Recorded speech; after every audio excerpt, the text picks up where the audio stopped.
Hello everyone, आपका स्वागत है जेई 45 डेज क्रैश कोर्स में। चलिए स्टार्ट करते हैं आज का सेशन, जो कि काफी इंटरेस्टिंग होने वाला है। और आज हम पढ़ेंगे बायोमोलिक्यूल्स के बारे में। ठीक है, तो बायोमोलिक्यूल्स का सिलेबस एक बार देख लेते हैं। बायोमोलिक्यूल्स वर्ड से आप समझते हैं ये जो लिविंग, बायो मतलब लाइक लिविंग, राइट। तो आप समझिए सिलेबस क्या क्या है जेई में। Syllabus general introduction and importance of biomolecules, फिर हम उसमें करेंगे carbohydrates, proteins, vitamins and nucleic acid. अब कार्बोहाइड्रेट्स में classification of carbohydrates like aldoses and ketosis, monosaccharides क्या होते हैं, ग्लूकोज एंड फ्रक्टोज इसके टाइप्स हैं, constituent monosaccharides of oligosaccharides, sucrose, lactose and maltose इस कैटेगरी में आते हैं। प्रोटीन्स में elementary idea of alpha amino acid क्या होते हैं, पेप्टाइड बॉन्ड क्या होता है, polypeptide, proteins, primary, secondary, tertiary and quaternary structure and qualitative idea only, denaturation of proteins, enzymes। और vitamins में classification and functions, chemical constitution of DNA and RNA, nucleic acids में, और biological functions of nucleic acid और hormones और उसका general introduction। तो देखिए जो टॉपिक्स आज हम कवर करने वाले हैं वो कुछ इस तरीके से हैं। हम पहले देखेंगे कार्बोहाइड्रेट्स, फिर क्लासिफिकेशन ऑफ कार्बोहाइड्रेट्स, फिर reducing and non reducing sugar, फिर मोनोसैकेराइड, उसके बाद ओलिगोसैकेराइड, फिर हावर्थ प्रोजेक्शन, इसको आप लिख सकते हैं HA, हावर्थ प्रोजेक्शन, फिर चेयर फॉर्म, फिर epimer and anomer, and after that mutarotation. ठीक है, फिर preparation of glucose, reaction of glucose, shortcut trick देखेंगे, lactose, sucrose, maltose, starch, amylose and amylopectin, cellulose, इन सभी बातों को आज हम कवर करेंगे। तो काफी इंटरेस्टिंग और काफी अमेजिंग सेशन होने वाला है। तो देखिए वेटेज आप देख सकते हैं, टोटल क्वेश्चन एक यहां से पूछा जाता है 4 मार्क्स का। तो कार्बोहाइड्रेट्स मतलब हाइड्रेट्स ऑफ कार्बन, क्या कह सकते हैं आप, कार्बोहाइड्रेट्स की जो ओल्ड डेफिनेशन थी वो ये कहती थी कि हाइड्रेट्स ऑफ कार्बन होते हैं, और जहां से इनका नेम ड्राइव किया गया। जनरल फॉर्मूला दिया गया कि CzH2O होल 5 एक तरीके से जनरल फॉर्मूला दे दिया गया कि जो भी मॉलिक्यूल इसमें फिट हो जाएगा इस फॉर्मूले में उसे हम कह देंगे क्या, कार्बोहाइड्रेट मतलब हाइड्रेट्स ऑफ कार्बन। बट यहाँ पर कुछ लिमिटेशन आई। तो carbohydrates on hydrolysis produces polyhydroxy aldehydes और पॉलीहाइड्रोक्सी कीटोन्स। लिमिटेशन क्या आई थी वो मैं आपको बताने जा रहा था। तो जो फॉर्मूला है वो कुछ इस तरीके से कि CzH2O होल 5, इस फॉर्मूले में जो भी मॉलिक्यूल फिट हो जाएगा वो कार्बोहाइड्रेट्स होगा। हमने लिया ग्लूकोज, क्या ग्लूकोज एक कार्बोहाइड्रेट है? हाँ बिल्कुल है। क्या ये इस फॉर्मूले में फिट हो रहा है? हाँ बिल्कुल हो रहा है। CzH2O होल 5 हम लिख सकते हैं। बट हमारे पास और भी होता है, जैसे फॉर्मल्डिहाइड हो गया, जिसको हम बोलते हैं क्या, बताइए, मिथेनॉल। उसका फॉर्मूला होता है CH2O। ये भी इस फॉर्मूले में फिट हो गया भाई, C1 हो गया, H2O होल 1 हो गया। बट ये कार्बोहाइड्रेट नहीं है, ये कार्बोहाइड्रेट है। उसी तरीके से रेमेनोज होता है, वो कार्बोहाइड्रेट है बट इस फॉर्मूले में फिट नहीं होता। तो यहाँ पर लिमिटेशन आती है। उसके बाद न्यू डेफिनेशन आई कार्बोहाइड्रेट्स की। उसने कहा कि जो कार्बोहाइड्रेट्स होते हैं एक्चुअली में वो होते हैं पॉलीहाइड्रोक्सी कीटोन्स और पॉलीहाइड्रोक्सी एल्डिहाइड। ठीक है, पॉलीहाइड्रोक्सी कीटोन और पॉलीहाइड्रोक्सी एल्डिहाइड वो आपके क्या होते हैं, कार्बोहाइड्रेट्स। आप देख सकते हैं जैसे केन शुगर, ग्लूकोज, स्टार्च, ये कुछ एग्जाम्पल्स हैं कार्बोहाइड्रेट्स के। तो चलते क्लासिफिकेशन करते हैं कार्बोहाइड्रेट्स की। तो classification on the basis of physical characteristics. Physical characteristics के बेस पे क्लासिफाई किया जाता है इनको 2 कैटेगरीज में, शुगर और नॉन शुगर। अब शुगर जो स्वीट हो टेस्ट में, और नॉन शुगर जो नॉट स्वीट हो, मतलब टेस्टलेस हो। तो आप यहां पर देख सकते हैं फॉर्म, ये क्रिस्टलाइन होते हैं, ये एमॉर्फस होते हैं। टेस्ट, ये स्वीट होते हैं, ये टेस्टलेस होते हैं। सॉल्युबिलिटी इन वाटर, भाई जैसे नॉर्मली शुगर आप लेते हैं उसको डिसॉल्व करें वाटर में तो रेडिली सॉल्युबल, ये इनसॉल्युबल होते हैं। मेल्टिंग पॉइंट शार्प होगा, क्रिस्टलाइन मेल्टिंग पॉइंट है due to fixed molecular weight, और इनका मेल्टिंग पॉइंट वेरी करेगा क्योंकि एमॉर्फस टाइप के ये सब्सटेंसेस हैं। एग्जांपल जैसे ग्लूकोज हो गया, फ्रक्टोज हो गया, सुक्रोज हो गया, लैक्टोज हो गया। और स्टार्च आपकी नॉन शुगर है। स्टार्च क्या है? Non sugar. चलिए मूव करेंगे नेक्स्ट बात पर, क्लासिफिकेशन पर ही, जो कि होगी on the basis of hydrolysis. Hydrolysis के बेस पे हमें हाइड्रोलाइज करने पे किस टाइप का मॉलिक्यूल मिल रहा है उस बेस पे हम इसको कह सकते हैं monosaccharide, disaccharide, trisaccharide, tetra, oligo and then polysaccharide. Saccharide का मतलब सैकेराइड सैकेरिन वर्ड से निकला ग्रीक के, जिसका मतलब ही क्या होता है, शुगर। ठीक है जी, चलिए स्टार्ट करते हैं। मोनोसैकेराइड के जो simplest form of the carbohydrates that can not be hydrolysed into simplest sugar. ठीक है, इसके बाद इनको सिंपलेस्ट शुगर में हाइड्रोलाइज नहीं किया जा सकता, ये सिंपलेस्ट फॉर्म है।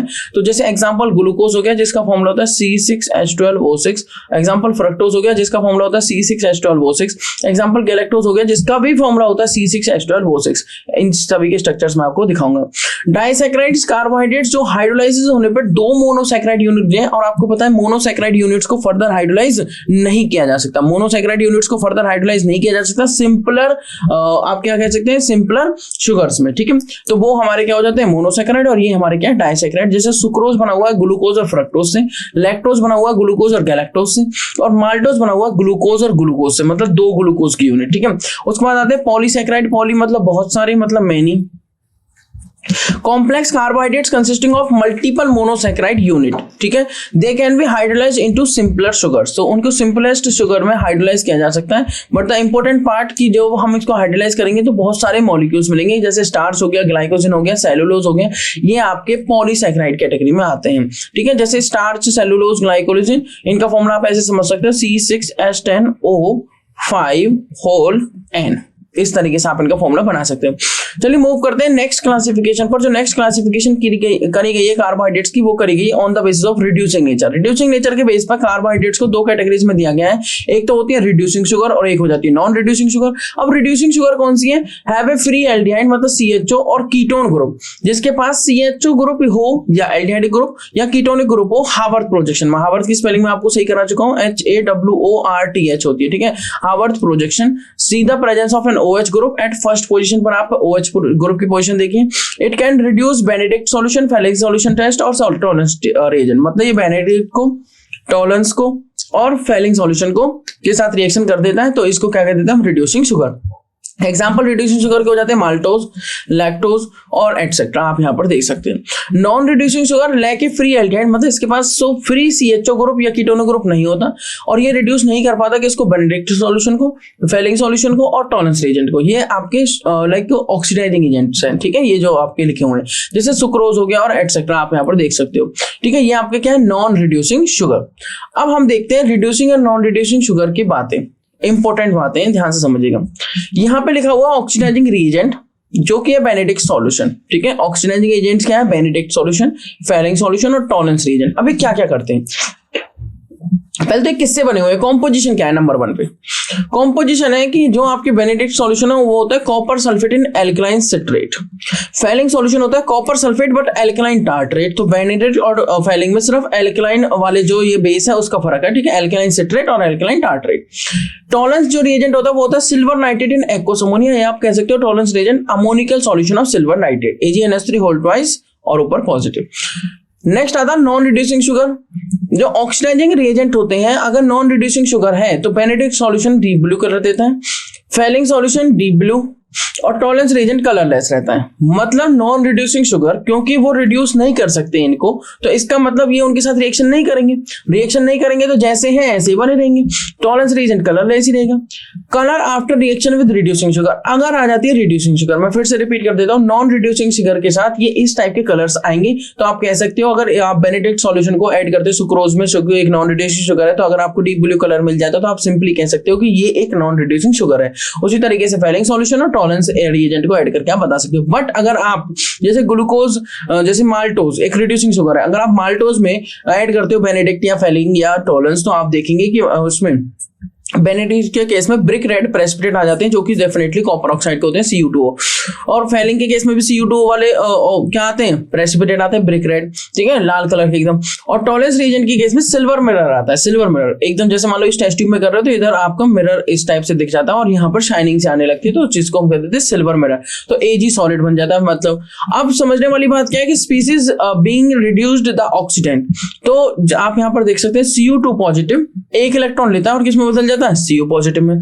CU2 पॉजिटिव यहाँ पर भी एक इलेक्ट्रॉन लेता है और किसमें बदल जाता है? Cu पॉजिटिव में। और Ag पॉजिटिव एक इलेक्ट्रॉन लेके किसमें बदल जाता है? Ag सॉलिड में। तो जो स्पीसीज यहाँ पे रिड्यूस्ड हो रही है, जो जिसे हम ऑक्सीडेंट कहते हैं। नेक्स्ट समझिए, स्पीसीज बीइंग ऑक्सीडाइज, जो ऑक्सीडाइज हो रही है वो हो रही है रिड्यूसिंग शुगर, ऑक्सीडाइज होगी कार्बोक्सिलेट आयन में। यहाँ पर भी सेम रिड्यूसिंग शुगर ऑक्सीडाइज हो जाएगी कार्बोक्सिलेट आयन में, और यहाँ पर भी रिड्यूसिंग शुगर ऑक्सीडाइज हो जाएगी किसमें? कार्बोक्सिलेट आयन में। ये रिड्यूसिंग और नॉन रिड्यूसिंग शुगर की सारी बातें मैंने आपको दिखाती हैं। ये आप टॉलरेंस रिएजेंट, बेनेडिक्ट सॉल्यूशन और फेलिंग सॉल्यूशन देख सकते हैं। इन तीनों में ये तीनों ऑक्सीडाइजिंग एजेंट हैं और आप देख सकते हैं इनका नेचर कैसे कैसे कलर चेंज करते हैं और क्या होता है रिड्यूसिंग और नॉन रिड्यूसिंग शुगर के कॉन्टेक्ट में आने पर। चलिए मूव करते हैं मोनोसैकेराइड में, जो कि मैंने आपको बताया था सिंपलेस्ट कार्बोहाइड्रेट होते हैं, इनको फर्दर सिंपलर मॉलिक्यूल में कन्वर्ट नहीं किया जा सकता। Hydrolysed only once to break down into simpler units of polyhydroxy aldehyde और कीटोन। ग्रुप। आप यहाँ पर देख सकते हैं based on the location of C double bond O group, और दूसरी बात लिखी हुई है based on the number of carbon atom in the chain. तो यहाँ पर आप देखेंगे इसको हम कहेंगे एल्डोज और इसको हम कहेंगे कीटोज। क्या कहेंगे? कीटोज। यहाँ पर जो एल्डोज है वो इसलिए क्योंकि C double bond O group के बाद H लगा हुआ, तो ये एल्डिहाइड ग्रुप है। कौन सा ग्रुप है ये पूरा एल्डिहाइड। और यहाँ पर C डबल बॉन्ड O के बाद कार्बन और इधर भी कार्बन है, तो ये कौन सा ग्रुप हुआ जी? कीटोन। इसलिए इसको बोल देते हैं हम, बताइए क्या बोल देते हैं? कीटोज, और इसको बोल देते हैं aldose. Number of carbon atom के बेस पे ये आपका देखो 1 2 3 कार्बन तो ट्रायोज, 1 2 3 4 कार्बन तो टेट्रोज, 1 2 3 4 5 कार्बन तो पेंटोज, 1 2 3 4 5 6 कार्बन तो हेक्सोज। इट कैन इधर एल्डोज और कीटोज, ये दोनों हो सकते हैं, ट्रायोज, टेट्रोज, पेंटोज। ये एल्डोज भी हो सकते हैं, कीटोज भी हो सकते हैं। तो एल्डोज में एल्डिहाइड ग्रुप रहेगा टॉप पे, और कीटोज में कीटोन ग्रुप रहेगा। मूव करेंगे ओलिगोसैकेराइड। ओलिगोसैकेराइड वो सैकेराइड होते हैं जो हाइड्रोलाइज करने में 2 से 10 यूनिट तक दें मोनोसैकेराइड्स की, ठीक है। इसमें डाई, ट्राई, टेट्रा सारे आ जाते हैं। Disaccharides on hydrolysis produces 2 moles of the same और डिफरेंट मोनोसैकेराइड्स। जैसे एग्जांपल आप देख सकते हैं सुक्रोज इन्वर्टेज एंजाइम की प्रेजेंस में हाइड्रोलाइज होने पे देता है ग्लूकोज और फ्रक्टोज। अगर मैं प्रॉपर्ली बताऊं तो अल्फा डी ग्लूकोज और बीटा डी फ्रक्टोज। इन चीजों से घबराना नहीं कि डी और अल्फा क्या है, मैं आपको डिटेल में इनके बारे में बताऊंगा, ठीक है। अल्फा डी ग्लूकोज और बीटा डी फ्रक्टोज। उसके बाद माल्टोज, फॉर्मूला देखो तीनों का सेम है, C12H22O11, C12H22O11, C12H22O11, ठीक है। ये है आपके सुक्रोज, माल्टोज, लैक्टोज। हाइड्रोलाइज हम इन्हें कर रहे हैं, माल्टोज को करते हैं माल्टेज एंजाइम की प्रेजेंस में और लैक्टोज को करते हैं लैक्टेज एंजाइम की प्रेजेंस में। तो माल्टोज के केस में देखो सुक्रोज के केस में एक ग्लूकोज एक फ्रक्टोज, माल्टोज के केस में 2 ग्लूकोज यूनिट, और लैक्टोज के केस में आपको एक ग्लूकोज एक गैलेक्टोज मिलता है। अगर मैं ट्राइसैकेराइड की बात करूं तो on hydrolysis produces 3 moles of same और डिफरेंट मोनोसैकेराइड्स। एग्जांपल आप रेफिनोज ले सकते हो जिसका फॉर्मूला होता है C18H32O16। मैं आपको एक इंटरेस्टिंग बात बताता हूं, अगर आपने C6H12O6 को लिखा और अगर आपको मान लो 2 मॉलिक्यूल जुड़े हुए हैं C6H12O6 के और फिर एक फॉर्मूला लिखना है, तो आप 6 को डबल कर दो 12, इसको डबल नहीं करना है, इसमें से 2 कम करके लिखना है, तो H कितना हो जाता है 24 होगा, तो 22 लिखना है, और 6 2 कितना होता है 12, तो इसका एक कम करना है मतलब O11। तो फॉर्मूला क्या बनता है C12H22O11। जब 2 मॉलिक्यूल अगर 3 जुड़ जाए तो इसका ट्रिपल करो, क्या हो जाएगा C18, इसका कितना हो जाएगा 36। तो 36 जब हमने डबल किया था तो 2 कम किए थे, और इसमें से आप 4 कम कर देंगे तो हो जाएगा H32, और यहाँ पे कितना हो जाएगा 6, बताइए 6 3 जा 6 2 जा कितना होता है 12, एक कम करके लिखा, और अब कितना 6 3 जा 18, 2 कम करके लिखेंगे तो हो जाएगा O16। सो C8H32O16। इस तरीके से आप फॉर्मूला निकाल सकते हो। जब भी आप मोनो से डाई की तरफ जाओ तो 2 H और एक O कम करते हुए आपको चलना है, ठीक है। इसी तरीके से वो कंडेंस होते हैं एक H2 के रिमूवल से, बस इसलिए ध्यान रखना है। तो रेफिनोज में जब आप H2 का एडिशन करोगे, हाइड्रोलिसिस करोगे, तो एक बनेगा ग्लूकोज, ठीक है, एक बनेगा गैलेक्टोज, ठीक है, एक बनेगा फ्रक्टोज। तो 3 मॉलिक्यूल बन रहे हैं यहाँ पे, 3 मोनोसैकेराइड बन रहे हैं, ग्लूकोज, गैलेक्टोज और फ्रक्टोज। नेक्स्ट आ जाते हैं पॉलीसैकेराइड में। हमने डाइसैकेराइड पढ़ा, ट्राई पढ़ा, इसी तरह टेट्रा और 10 तक आप जा सकते हो। पॉली में क्या होता है, on hydrolysis polysaccharide yield large number of monosaccharide, many monosaccharide. Example आप देख सकते हो स्टार्च और सेलुलोज, ये लिखा हुआ स्टार्च और सेलुलोज। C6H10O5, मैंने आपको फॉर्मूला क्या बताया था C6H10O5 होल N। ये फॉर्मूला है किसका, स्टार्च का, जिसमें N number of water molecules use हुए हाइड्रोलाइज के लिए, और यहाँ पर बन चुके हैं N number of glucose C6H12O6। चलिए मूव करेंगे नेक्स्ट बात पर, इनकी फिशर प्रोजेक्शन और हावर्थ प्रोजेक्शन पर। अब फिशर प्रोजेक्शन ग्लूकोज की हम कैसे लिखें, पहले ग्लूकोज का ओपन चेन स्ट्रक्चर लिखते हैं। ग्लूकोज का ओपन चेन स्ट्रक्चर काफी आसान है लिखना। अगर आपको ग्लूकोज लिखना है तो सबसे ऊपर CHO लिखिए। आपको ग्लूकोज का फॉर्मूला पता है C6H12O6 होता है, तो बीच में एक लाइन खींचिए, 1 2 3 4 लिखिए, और फिर नीचे CH2OH लिखिए। फिर आपको यहाँ पे फर्स्ट OH राइट में लगाना है, सेकंड OH लेफ्ट में लगाना है, थर्ड OH राइट में हो जाएगा, फोर्थ OH राइट में हो जाएगा। बाकी सभी को हाइड्रोजन्स को कंप्लीट कर दीजिए। इस वाले OH के बेस पर हम कहेंगे कि डी ग्लूकोज है या एल ग्लूकोज। अगर ये राइट में है तो इसको बोल देंगे डी, अगर ये लेफ्ट में करते हैं तो इसको बोल देंगे एल। यहाँ से मैंने क्या किया, चाहे लाइनें ली, फिर उसके बाद यहाँ पे लिखा CH2OH, फिर फर्स्ट OH राइट में लगाया, सेकंड OH लेफ्ट में लगाया, थर्ड OH राइट में लगाया, फोर्थ OH अगर मैं लेफ्ट में कर देता हूँ तो ये बन जाता है अब एल ग्लूकोज, ठीक है। नेचुरली हमें जो मिलते हैं वो डी ग्लूकोज मिलते हैं। तो इस तरीके से आप इन बातों को समझ सकते हैं। ये आपका डी ग्लूकोज हो गया और ये आपका क्या है एल ग्लूकोज, ठीक है। ये आपका क्या है एल ग्लूकोज। किस बेसिस पर कह सकते हैं, इस OH के बेसिस पर। तो यहां पर देखिए इस OH, जो ये OH है लास्ट वाला, इसके OH ने इस कार्बन के साथ एक बॉन्ड बना लिया।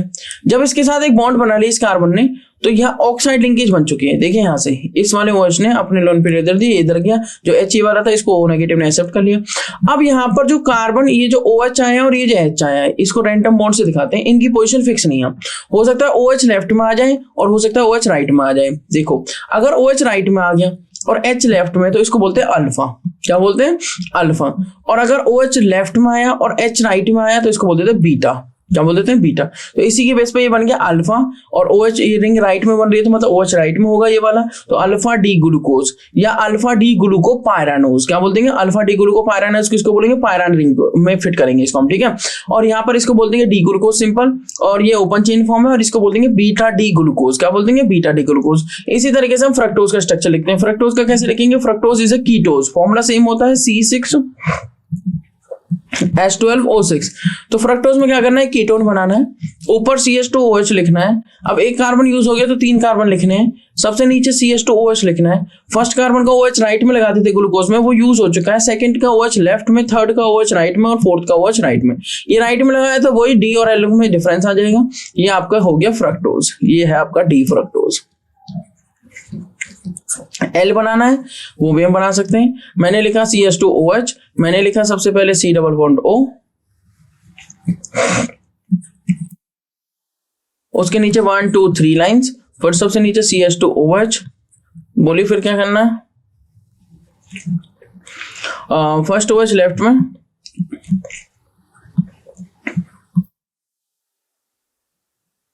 अगर ये राइट में तो D, अगर इसको लेफ्ट में कर दो तो L, ठीक है। इस तरीके से आप फ्रक्टोज बना सकते हैं। चलिए नेक्स्ट देखते हैं। ये रिंग राइट में बन रही है, उसी तरीके से इसके लॉन पेयर्स ने अटैक किए हैं यहाँ पर इस कार्बन पर, और ये बॉन्ड इधर क्या है, ये कार्बन के साथ एक रिंग बन गई है। देखो कितने मेंबर की रिंग बनी, 1 2 3 4 5 मेंबर की, 5 मेंबर की रिंग बनी। इसको बोलेंगे हम अल्फा। अल्फा क्यों बोलेंगे? क्योंकि OH कहाँ पे है? राइट में, और ये OH अगर लेफ्ट में आ जाए तो इसको बोल देंगे बीटा। तो अल्फा डी फ्रक्टो, ठीक है, फ्रक्टो फ्यूरानोज, ठीक है। फ्यूरानोज ना बोल के आप इसको सिंपल बोल सकते हैं अल्फा डी फ्रक्टोज, और इसको बोल सकते हैं open chain structure of fructose, और इसको बोलेंगे बीटा डी फ्रक्टोज। फ्यूरानोज को बोलते हैं जब इनको फ्यूरान और पायरान रिंग में फिट करते हैं। ये हमारी पायरान रिंग होती है, इसमें हमें ग्लूकोज फिट करना होता है, और ये हमारी फ्यूरान रिंग होती है, इसमें हमें फ्रक्टोज फिट करना होता है, ठीक है। यहाँ पे डबल बॉन्ड्स होते हैं, बट हम इनको फिट करते हैं, डबल बॉन्ड शो नहीं करेंगे, ठीक है। तो मैं आपको इनकी हावर्थ प्रोजेक्शन दिखाता हूँ। इन प्रोजेक्शन को हम कहते हैं हावर्थ प्रोजेक्शन। ये हमारी हावर्थ प्रोजेक्शन है। देखिए ये है अल्फा डी ग्लूकोपायरानोज। कैसे मैंने इसको बनाया है? पहले आपको अल्फा डी ग्लूकोज का स्ट्रक्चर बनाना चाहिए। अल्फा मतलब OH हमारा राइट में है, उसके बाद आपको क्या करना है, 1 2 3 4 लिखनी है लाइंस। उसके बाद आपको क्या करना है, सबसे नीचे CH2OH लगाना है, और इस वाली को इसके कनेक्ट कर देना है। कौन सी वाले से? ये वाले जो सबसे नीचे से, या आप कहेंगे सेकेंड लास्ट जो कार्बन है सबसे नीचे से। उसके बाद फर्स्ट OH राइट में आ गया, सेकंड OH लेफ्ट में आ गया, थर्ड OH राइट में आ गया, और बाकी आप हाइड्रोजन फिट कर देंगे। और आपको मैं इंटरेस्टिंग बात बताता हूँ, इस रिंग में फिट करते टाइम ये रिंग इस तरह से प्लेन है, एक ऊपर बॉन्ड है, एक नीचे बॉन्ड है। तो राइट का मतलब तो हो गया बिलो, और लेफ्ट का मतलब अबव। राइट मतलब बिलो और लेफ्ट मतलब अबव। इस बीच को ध्यान रखिए और इनको फिट करते रहिए। सबसे पहले जब आपको क्या बनानी है, हावर्थ प्रोजेक्शन बनानी है, तो सबसे पहले आपको रिंग बनानी है। ये बना ली हमने 6 मेंबर की रिंग, ठीक है जी। उसके बाद आपको लाइनें खींच लेनी है इस टाइप से, ठीक है। सबसे ऊपर लिख देना CH2OH, सबसे पहले ये वाला आ गया CH2OH, ये वाला। यहां से स्टार्ट करेंगे। ये रिंग इससे जुड़ गई ऑक्सीजन से, फर्स्ट कार्बन से जुड़ गई ऑक्सीजन से फर्स्ट कार्बन से। अब फर्स्ट कार्बन पे आ जाते हैं। OH कहाँ पे? राइट में। राइट मतलब बिलो, तो OH कहाँ गया? नीचे। कहाँ गया? नीचे, अल्फा है। उसके बाद OH कहाँ पे? राइट में। राइट मतलब नीचे। ये 1 है, ये 2 है, ये 3 है, ये 4 है, ये 5 है, ठीक है। उसके बाद थर्ड में OH कहाँ पे? लेफ्ट में। लेफ्ट मतलब ऊपर। फोर्थ में OH कहाँ पे? राइट में, तो राइट मतलब नीचे। बस बाकी जहां पर रह गया वहां पे हाइड्रोजन सेट कर दीजिए, और ये बन गया आपकी हावर्थ प्रोजेक्शन। इस तरीके से आप अल्फा डी ग्लूकोपायरानोज बना सकते हैं, और इसी तरीके से बीटा। ये OH ऊपर है तो बीटा, ठीक है। और फ्यूरान में फिट करेंगे तो फ्रक्टोज के लिए, क्योंकि फ्रक्टोज में जो रिंग बनती है वो बनती है कितने मेंबर की? जो फ्रक्टोज में रिंग बनती है वो 5 मेंबर की होती है, इसको बोलते हैं फ्यूरान। ठीक है, इसमें डबल बॉन्ड्स भी होते हैं। अब यहाँ पर आप देखिए इधर यहाँ से डबल बॉन्ड्स होते हैं, ठीक है। तो अल्फा डी फ्रक्टोफ्यूरानोस क्योंकि OH नीचे है और बीटा डी फ्रक्टोफ्यूरानोस क्योंकि OH ऊपर है। बाकी उसी तरीके से करना है, पहले CH2OH लगाना है, फिर यहाँ से स्टार्ट कर देना है 1 2 3 और बाकी सारे H कंप्लीट कर देना है, ठीक है। ये हमारी हार्वर्थ प्रोजेक्शन है ग्लूकोज की और फ्रक्टोज की, अल्फा डी ग्लूको पायरानोज और बीटा डी ग्लूको पायरानोज और साथ में फ्रक्टोज की बीटा डी फ्रक्टोफ्यूरानोज और अल्फा डी फ्रक्टोफ्यूरानोज। मूव करेंगे इनकी चेयर फॉर्म्स में। हमने देखो फिशर फॉर्म पढ़ी, हमने हार्वर्थ फॉर्म पढ़ी, अब हम पढ़ा रहे हैं चेयर फॉर्म। एक चेयर बनानी है, यहाँ पे ऑक्सीजन लगाना है, वही उसी तरीके से एक्सेल इक्वेटोरियल रखना है। अब एक अल्फा डी फॉर्म और एक बीटा डी फॉर्म है, आप दोनों फॉर्म में देख सकते हो। यहाँ पर जो OH है वो इक्वेटोरियल है, ये OH कहाँ पे जल्दी से बताइए, एक्सेल इक्वेटोरियल। देखो मैंने आपको बताया था एक्सेल इक्वेटोरियल का तरीका कैसे याद करेंगे आप, सिंपल सी बात है। जैसे मान लीजिए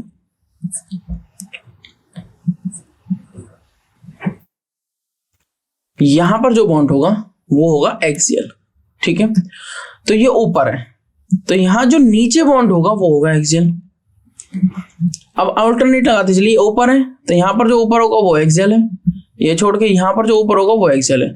ये नीचे है, अल्टरनेट लगाइए, ये ऊपर हो गया, ये नीचे हो गया, एक्सियल है, और यहाँ नीचे हो गया ये एक्सियल है। ये एक्सियल होते हैं, बाकी इक्वेटोरियल, इक्वेटोरियल यहाँ पे आ जाएगा, ये यहाँ पे चला जाएगा, ये यहाँ पे आ जाएगा, और ये नीचे ये हो जाए, ये इक्वेटोरियल होते हैं। अब देखिए ध्यान से, ये इक्वेटोरियल है, ये एक्सियल है, एक्सियल ये कहाँ पे है जी बताइए। मैंने कहा था ये एक्सियल होता है, तो ये एक्सियल, ये ऊपर वाला एक्सियल तो ये इक्वेटोरियल पे है, ये कहाँ पे OH इक्वेटोरियल पे। अब देखिए ध्यान से, मैं आपको एक इंटरेस्टिंग चीज दिखाता हूँ, ठीक है। ये इक्वेटोरियल पे, ये इक्वेटोरियल इक्वेटोरियल, ये CH2OH इक्वेटोरियल। अब यहाँ पर ये लेस स्टेबल क्योंकि एक OH ग्रुप एक्सियल पोजीशन पे, बट अगर मैं बीटा डी को पायरानोज में जाता हूँ तो मोर स्टेबल है क्योंकि ये भी इक्वेटोरियल, ये भी इक्वेटोरियल, ये भी इक्वेटोरियल, ये भी इक्वेटोरियल, सारे जो ग्रुप्स हैं वो इक्वेटोरियल पे। और जब भी ग्रुप्स इक्वेटोरियल पे होते हैं तो ज्यादा स्टेबल होते हैं एज कम्पेयर टू एक्सियल। जितने बल्कि ग्रुप्स इक्वेटोरियल पर रहेंगे तो more stable since all OH groups is in equatorial position, तो बीटा वाला ज्यादा स्टेबल है एज कम्पेयर टू अल्फा, ठीक है, ये ध्यान रखना। फ्रक्टोज में देखते हैं, फ्रक्टोज में जो बल्की ग्रुप है वो अल्फा डी फ्रक्टोफ्यूरानोज के केस में वो अल्फा डी फ्रक्टोफ्यूरानोज ज्यादा स्टेबल है क्योंकि बल्की ग्रुप जो CH2OH है वो इक्वेटोरियल पोजीशन को ऑक्यूपाई कर रहे हैं।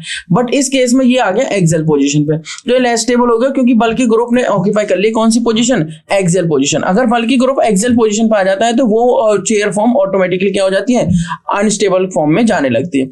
अब हम पढ़ते हैं नेक्स्ट बात है एपीमर्स और एनोमर्स। बहुत ईजी सी बातें हैं, ध्यान से समझिए। एपीमर्स क्या होते हैं और एनोमर्स क्या होते हैं।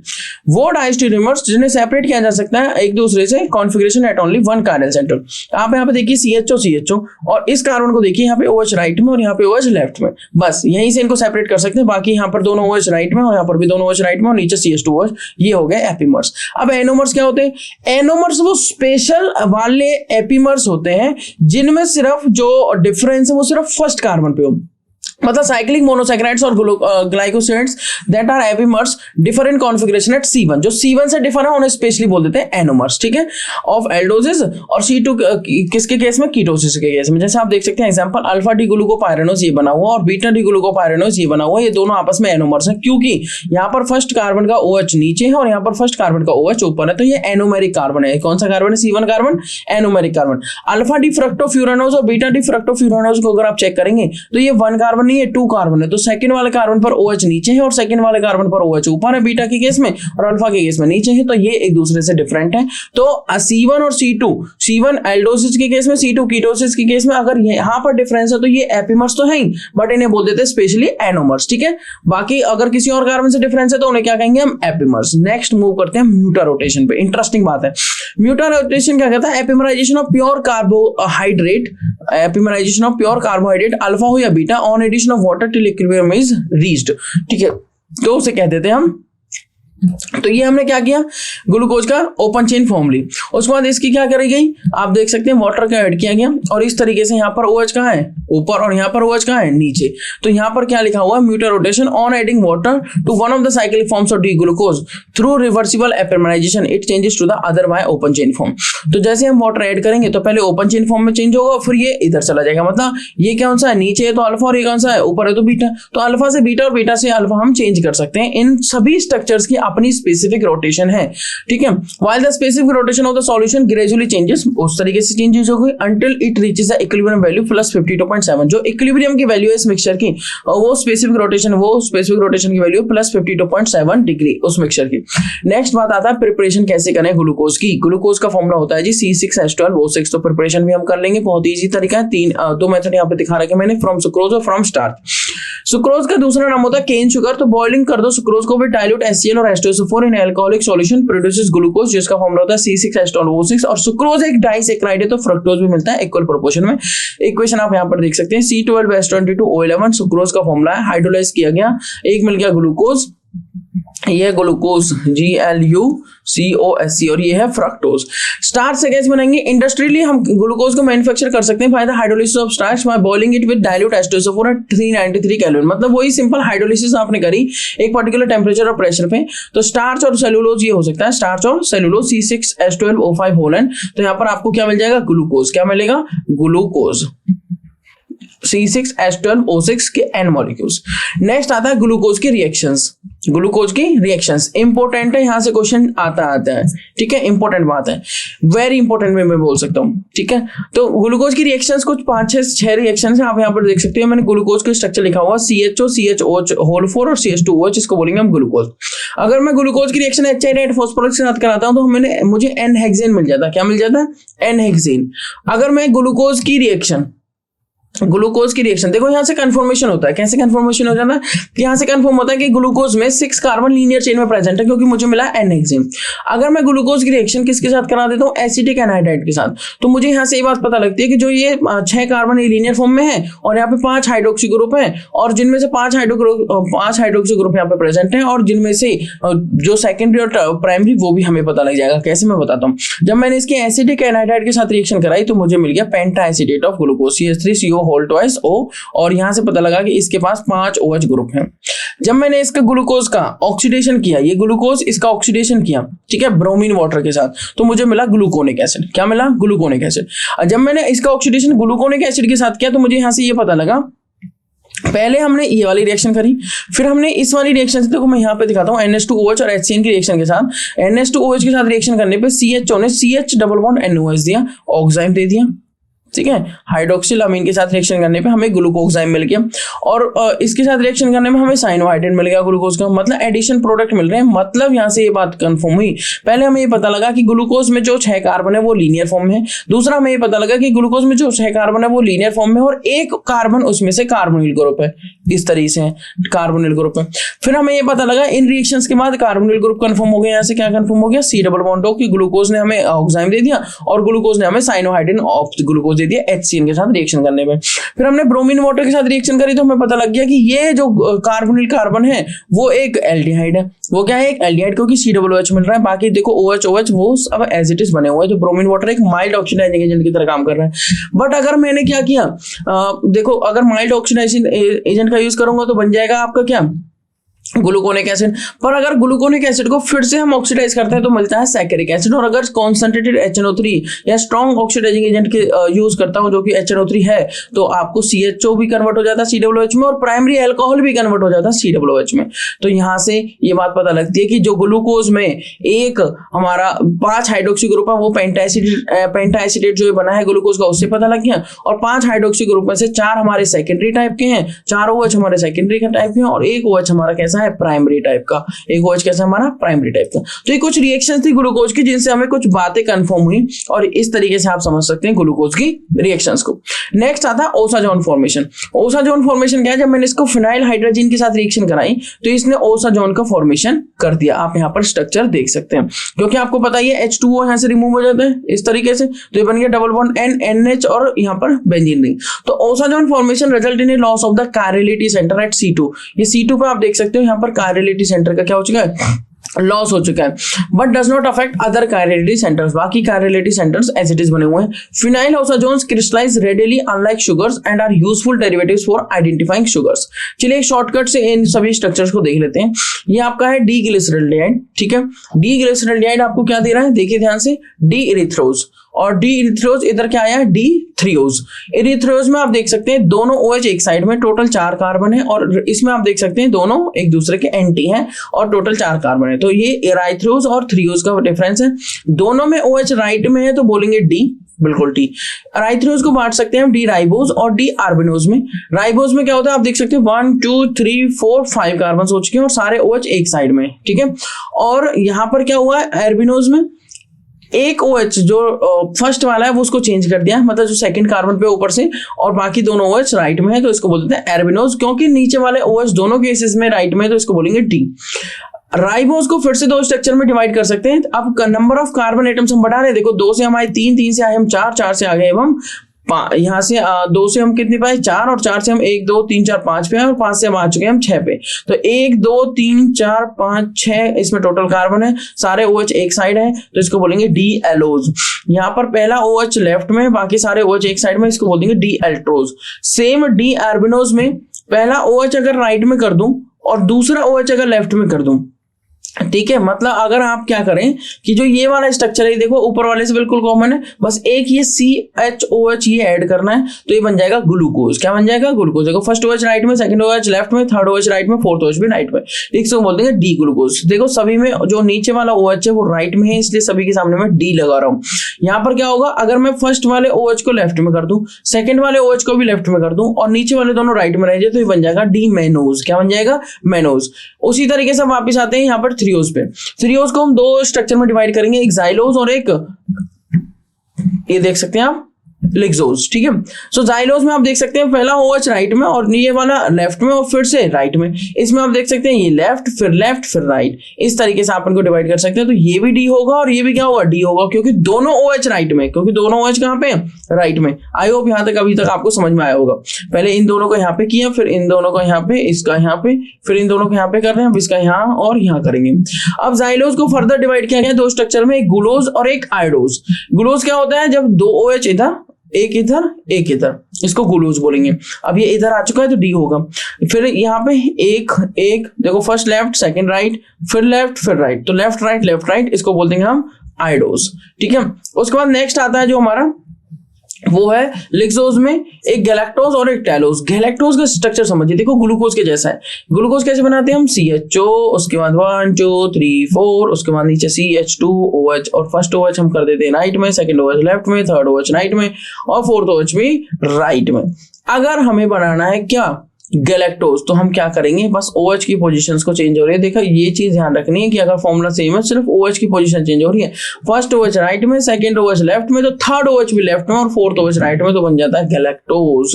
आप देख सकते हैं ये बन गया, फर्स्ट OH राइट में, सेकंड OH लेफ्ट में, थर्ड OH भी लेफ्ट में और फोर्थ OH राइट में, तो बन गया गैलेक्टोज। और अगर हमें बनाना है टैलोज, तो 3 पहले OH को राइट लेफ्ट में कर दो और चौथे वाले को राइट में कर दो, क्योंकि राइट के इसलिए रखा क्योंकि डी बनाना है। एल टैलोज बनाना है तो उसको भी लेफ्ट में कर दो, बिल्कुल ठीक बात है। यहाँ से हमने एक ओवरव्यू लिया कि किस तरह से हम इन स्ट्रक्चर्स को ड्रॉ कर सकते हैं और किस तरीके से हम इन स्ट्रक्चर को देख सकते हैं, ठीक है। नेक्स्ट मूव करेंगे हम लैक्टोज पे। लैक्टोज को हम जो है किससे बना हुआ पहले वो देखते हैं। ये मिल्क में मिलता है, कहाँ मिलता है लैक्टोज, मिल्क में, तो इसको मिल्क शुगर भी कह देते हैं। क्या कह देते हैं, मिल्क शुगर। मैंने आपको इसका फॉर्मूला बताया है, ये क्या फॉर्मूला हो सकता है, C6H12O6 का डबल करना है। डबल कैसे करेंगे, C12 कर देंगे, H24 आएगा तो 22 कर देंगे, और ये 12 आएगा तो 11 कर देंगे, H2 कम कर देगा, चलना, ये इसका फॉर्मूला हो गया। उसके बाद नेक्स्ट बात क्या लिखी हुई है कि यूनिट्स इसमें होती है, जो लैक्टोज बना हुआ होता है वो बीटा डी ग्लूकोज और बीटा डी गैलेक्टोज। तो लैक्टोज का ध्यान रखना है, बीटा डी ग्लूकोज होता है और बीटा डी गैलेक्टोज होता है। मतलब दोनों केसेस में जो पहला वाला OH है सबसे ऊपर वाले कार्बन पर, वो लेफ्ट में रहेगा, ठीक है। लेफ्ट मतलब बीटा और राइट मतलब अल्फा। उसके बाद ये एक रिड्यूसिंग शुगर होगा क्योंकि इसमें फ्री OH ग्रुप होगा। उसके बाद लिंकेज जो रहेगी बीटा ग्लाइकोसिडिक लिंकेज बनेगी, ये हमारा लैक्टोज होगा। उसके बाद आता है सुक्रोज। सुक्रोज में क्या होता है, इसको प्रिपेयर किया जाता है, इसको केन शुगर भी कह देते हैं। ये शुगर केन से प्रिपेयर किया जाता है या बीट रूट से। यूनिट्स इसमें जो होती है अल्फा डी ग्लूकोज और अल्फा डी फ्रक्टोज होता है। अगर मैं आपको सुक्रोज, जैसे सुक्रोज का एक स्ट्रक्चर बना के मैं आपको दिखाऊंगा, अल्फा डी ग्लूकोज और अल्फा डी फ्रक्टोज। चलिए अल्फा डी ग्लूकोज और अल्फा डी फ्रक्टोज से मैं आपको बना के दिखाता हूँ। सुक्रोज में अगर आप बनाना चाहें तो ये हमारा CHO, तो मैं यहाँ पे लिखूंगा C1 2 3 4, ठीक है जी। ये आपका हो जाएगा CH2OH। फर्स्ट OH राइट में, सेकंड OH लेफ्ट में, थर्ड OH राइट में और फोर्थ वाला इससे जुड़ जाता है, ये जुड़ गया जी ऑक्साइड लिंकेज के थ्रू, ठीक है। और अल्फा है तो फर्स्ट OH राइट में और ये वाला H इधर, ये आपका क्या बन गया, अल्फा डी ग्लूकोज। अब मैं फ्रक्टोज बनाता हूँ। फ्रक्टोज क्या कहता है कि कार्बन लिखो, सबसे ऊपर CH2OH नहीं लगाना है अभी, वो उसको तो लेफ्ट राइट करना है, ठीक है। पहले कार्बन लिख लो, फिर 1 2 3 कर लो, फिर CH2OH लिख दो। अब वो यहाँ पे फर्स्ट OH लेफ्ट में कर दो, क्योंकि हमें बनाना अल्फा, मैं बताता हूँ। तो इस पे OH राइट आ जाएगा और CH2OH कहाँ पर आ जाएगा, लेफ्ट में। फर्स्ट OH लेफ्ट में, सेकंड OH राइट में, थर्ड OH बताइए जल्दी, राइट में, क्योंकि हम कौन सा बना रहे हैं, डी फ्रक्टोज। कौन सा बना रहे हैं, डी फ्रक्टोज। बाकी यहाँ पे लगा दीजिए हाइड्रोजन। अब क्या होगा, ये वाला OH और ये वाला OH कंडेंस करेंगे, तो देखिए किस इस तरीके से स्ट्रक्चर दिखेगा सुक्रोज का। यहां से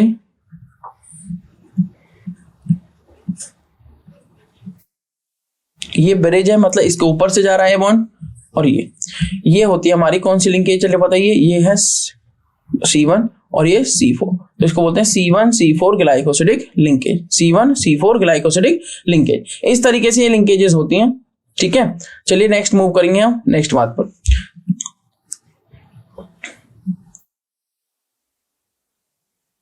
ये सुक्रोज का इस तरीके से स्ट्रक्चर है।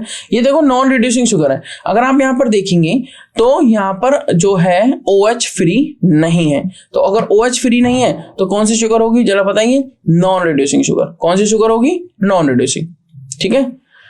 तो linkage alpha glycosidic linkage with reference to glucose and beta glycosidic linkage to fructose both linked at C1 carbon, ठीक है। सुक्रोज में अगर हम लिंकेज करें C1 C4, या फिर यहां पर आप देख सकते हैं C1 C1 दोनों C1 कार्बन से लिंक हो जाएंगे, ये भी इस कार्बन से लिंक हो सकता है।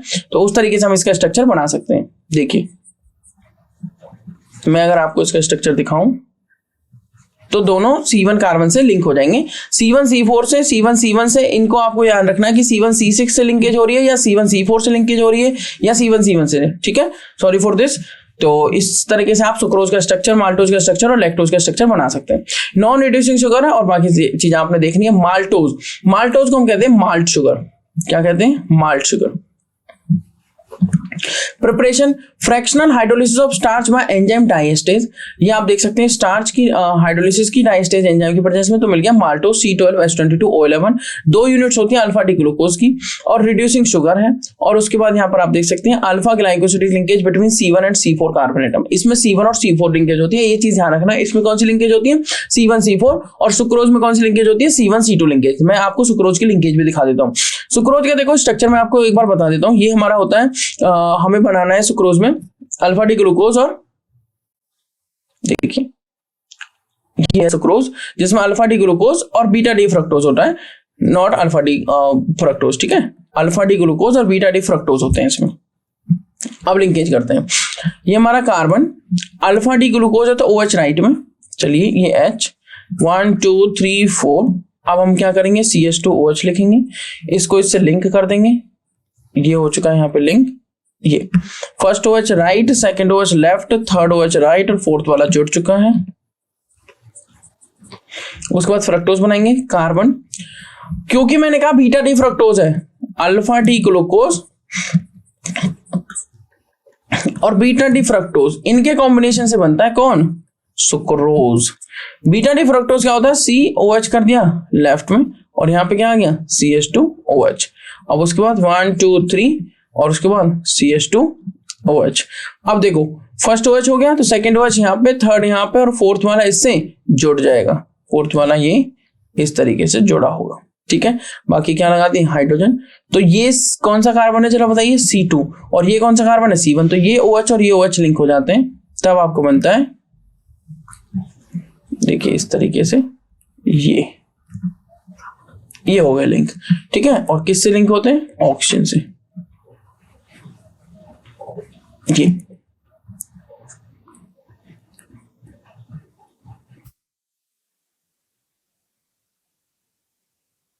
इस तरीके से, इसको हम बोलते हैं C1 C2 ग्लाइकोसिडिक लिंकेज। कौन सी लिंकेज बोलते हैं, C1 C2 ग्लाइकोसिडिक लिंकेज। तो ये हमारा सुक्रोज का स्ट्रक्चर है। चलिए देखते हैं नेक्स्ट बात। माल्टोज हम देख चुके हैं, उसके बाद अब हम मूव करते हैं नेक्स्ट बात पर। माल्टोज में 2 यूनिट होती है अल्फा डी ग्लूकोज की। स्टार्च पर, स्टार्च एक पॉलीसैकेराइड है, आप देख सकते हैं स्टार्च की हाइड्रोलिसिस करने पर आपको मिलता है अल्फा डी ग्लूकोज के N मॉलिक्यूल। स्टार्च में दो पार्ट होते हैं, देखो एक अमाइलोज होता है, एक अमाइलोपेक्टिन होता है। अमाइलोज वाटर सॉल्युबल फ्रैक्शन होता है स्टार्च का, 20% लगभग कंटेन करता है, 20 से 25। स्ट्रेट चेन पॉलीमर होता है अल्फा डी ग्लूकोज यूनिट्स का। Glucose units are joined by 1,4 मतलब C1C4 ग्लाइकोसिडिक लिंकेज से। मॉलिक्यूलर मास लगभग इस रेंज में रहता है। अमाइलोपेक्टिन इसका वाटर इंसॉल्युबल पार्ट है, लगभग 80 से 85% रहता है, ठीक है। और branch chain polymer of D glucose, कौन सी D glucose? Alpha D glucose. In amylopectin the glucose units are joined by C1C4 linear chain, और फिर वो जो ब्रांचिंग होती है तो C1C6 से होगी, ठीक है। और मॉलिक्यूलर मास रहेगा इतने इस रेंज में। अब अमाइलोज और अमाइलोपेक्टिन का आप स्ट्रक्चर देख सकते हैं। यहाँ पर अमाइलोज लिंक है अल्फा डी ग्लूकोज, यहाँ पर देख सकते हैं आप C1C4 ग्लाइकोसिडिक लिंकेज, एक लीनियर चेन है। जब ऐसी लीनियर चेन्स आपस में ब्रांच में आती हैं तो C1C6 ग्लाइकोसिडिक लिंकेज होती है। 6 वाले कार्बन का OH और 1 वाले कार्बन का OH लिंकेज हुआ है, तो ये भी अल्फा ग्लाइकोसिडिक लिंकेज है, ठीक है। तो आप यहाँ पर देख सकते हैं ये है हमारी C1C6 ग्लाइकोसिडिक लिंकेज। तो अमाइलोपेक्टिन एक हाईली ब्रांच्ड है, इसमें C1C6 और C1C4 दोनों टाइप की लिंकेज है। अमाइलोज में एक लीनियर चेन है जिसमें सिर्फ C1C4 लिंकेज है, ठीक है। चलिए मूव करेंगे नेक्स्ट बात पर, जो कि सेलुलोज होगा। It occurs exclusively in plants and is a main constituent of a cell wall of a plant cell. ये एक लीनियर पॉलीमर है किसका? बीटा डी ग्लूकोज का। किसका? बीटा डी ग्लूकोज का। स्टार्च किसका पढ़ा हमने? Alpha D glucose. सेलुलोज किसका? Beta D glucose. In which glucose link are together by glucose जो यूनिट्स हैं वो एक दूसरे से जुड़ी हुई है C1C4 ग्लाइकोसिडिक लिंकेज से। आप देख सकते हैं ये फर्स्ट कार्बन और ये 4 कार्बन, ये कौन सी है? C1C4 glycosidic linkage. ये कौन सी है? C1C4 glycosidic linkage. ये चीजें आपको ध्यान रखनी है, C1C4 ग्लाइकोसिडिक लिंकेज से जुड़ी हुई है। और ये एक नॉन रिड्यूसिंग शुगर है। कैसी शुगर है? Non reducing. जैसे शुगर सुक्रोज भी एक नॉन रिड्यूसिंग शुगर था, अगर आपने ध्यान दिया हो, क्योंकि फर्स्ट कार्बन का OH यूज हो गया और इधर का भी OH यूज हो गया, तो दोनों OH अगर यूज हो चुके हैं तो ना तो इस पे OH ना इस पे OH। कीटोज के केस में सेकंड पर देखते हैं और एल्डोज के केस में फर्स्ट पर देखते हैं, तो ना एल्डोज में OH ना इधर भी OH, तो दोनों OH नहीं है, ना CHO ग्रुप फ्री है ना C double bond group free है, तो इसका मतलब ये एक नॉन रिड्यूसिंग शुगर था। कौन? सुक्रोज। अब आ जाते हैं कुछ इंपॉर्टेंट क्वेश्चन डिस्कस कर लेते हैं एग्जाम पॉइंट ऑफ व्यू से। तो आप देख सकते हैं क्वेश्चन नंबर 1 में क्या कहा गया है कि which of the following compounds will behave as a reducing sugar in an aqueous KOH solution. Reducing sugar check करना है। देखो आप यहाँ पर देख सकते हैं, यहाँ पर आप देख सकते हैं, ठीक है, ये सारे कीटोज बने हुए हैं। क्या है? कीटोज। आप यहाँ पर देखिए CH2OH इधर लिखा हुआ, OCOCH3 इधर लिखा हुआ, CH2OH यहाँ पर H लिखा हुआ है। इस तरीके से कुछ आपको स्ट्रक्चर्स दे रखे हैं। तो आप देखेंगे sugars that have free aldehyde मतलब CHO और कीटोन ग्रुप एंड हेमीएसिटल और hemiketal group is able to reduce. Hemiacetal भी होगा तब भी चल जाएगा, हेमीकेटल होगा तब भी चल जाएगा। रिड्यूस एंड ऑक्सीडाइजिंग एजेंट जैसे टॉलरेंस, फेलिंग्स या बेनेडिक्ट को, ठीक है। These sugars are classified as reducing sugars. आप यहाँ पर देख सकते हैं इस वाले स्ट्रक्चर को, जब इसको एक्वस केओएच के साथ ट्रीट कराएंगे तो यहाँ से ये रिमूव हो जाएगा, रह जाएगा O नेगेटिव। हेमीएसिटल फॉर्म इसकी कुछ इस तरीके से बनेगी, तो ये अल्फा हाइड्रोक्सी कीटोन है, तो ये आपका आंसर हो जाएगा।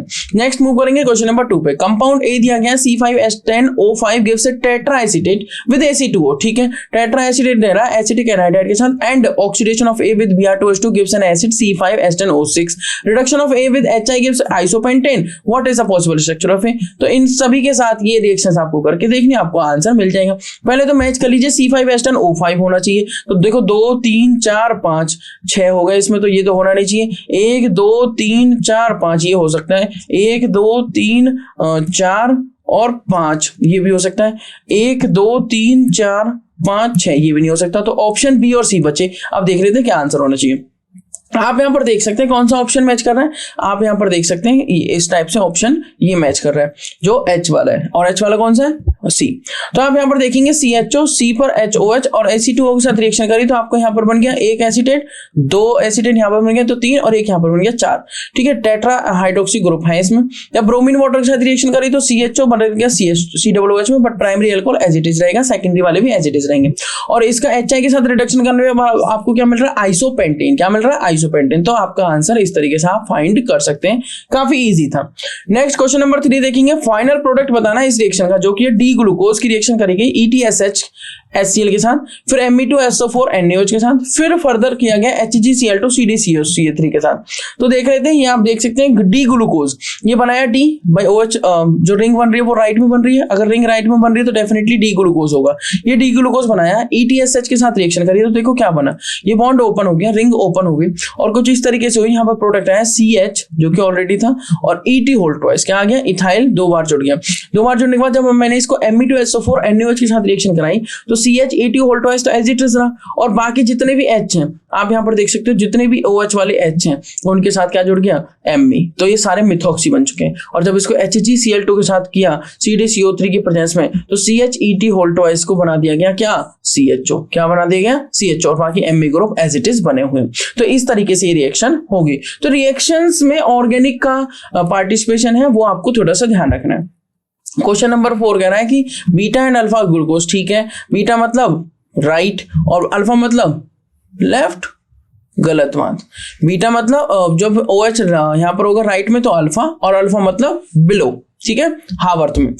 Have different specific rotations when either is dissolved in water, their rotation changes until the same fixed value result. This is called what? Muta-rotation. इसे हम क्या कहते हैं, Muta-rotation.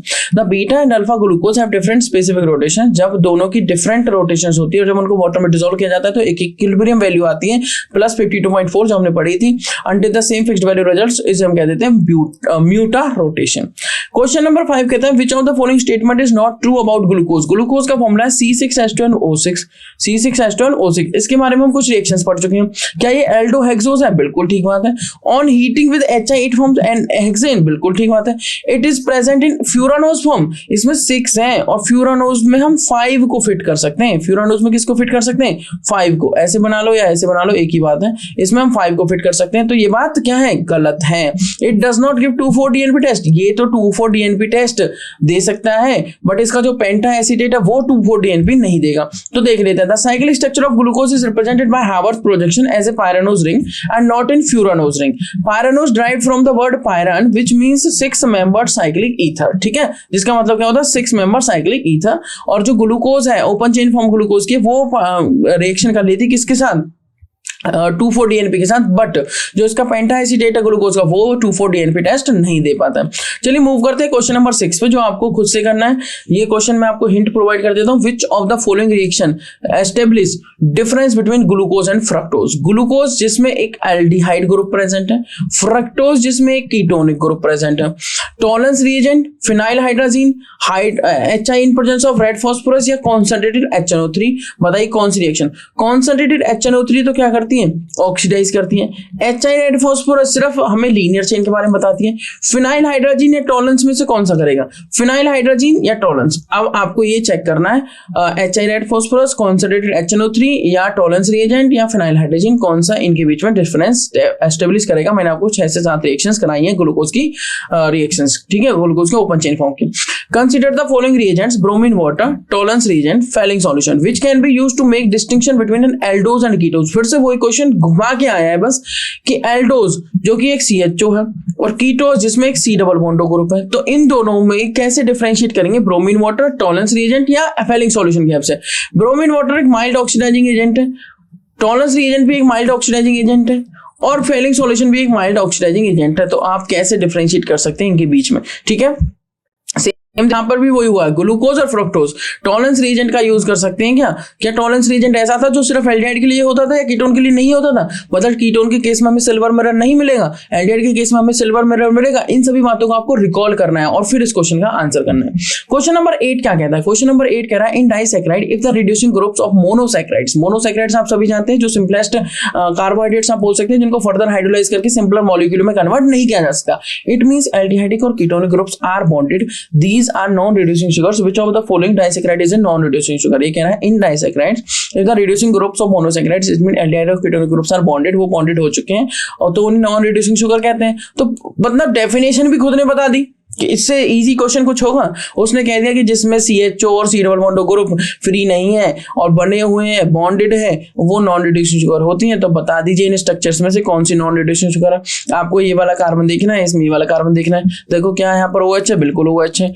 अच्छा इस वाले कार्बन पर देखो OH है, नहीं है। इस वाले कार्बन पर OH है, नहीं है। इस वाले कार्बन पर OH है, नहीं है। इस वाले कार्बन पर OH है, बिल्कुल है। इस वाले कार्बन पर OH है, नहीं है। इस वाले कार्बन पर OH है, बिल्कुल है। तो आपको अब पता लग गया होगा कौन सी रिड्यूसिंग है और कौन सी नॉन रिड्यूसिंग है। अगर दोनों रिंग में से पूरी एक मोइटी में अगर कहीं भी OH ग्रुप जिन 2 कार्बन्स को मैं सेलेक्ट कर रहा हूँ उनमें से किसी एक पर भी अगर OH ग्रुप है तो वो क्या होगी, रिड्यूसिंग। मान लीजिए ये नॉन रिड्यूसिंग और ये रिड्यूसिंग, तो ओवरऑल रिजल्ट क्या आएगा, रिड्यूसिंग। मान लीजिए दोनों नॉन रिड्यूसिंग है तो रिजल्ट आएगा नॉन रिड्यूसिंग। अगर दोनों रिड्यूसिंग है तब भी रिजल्ट क्या आएगा, रिड्यूसिंग। अगर एक रिड्यूसिंग एक नॉन रिड्यूसिंग है तब भी रिजल्ट क्या आएगा, रिड्यूसिंग। तो ये क्वेश्चन नंबर 8 हुआ। क्वेश्चन नंबर 9 कह रहा है the two forms of D ग्लूको pyranose obtained from the solution of D-glucose are called।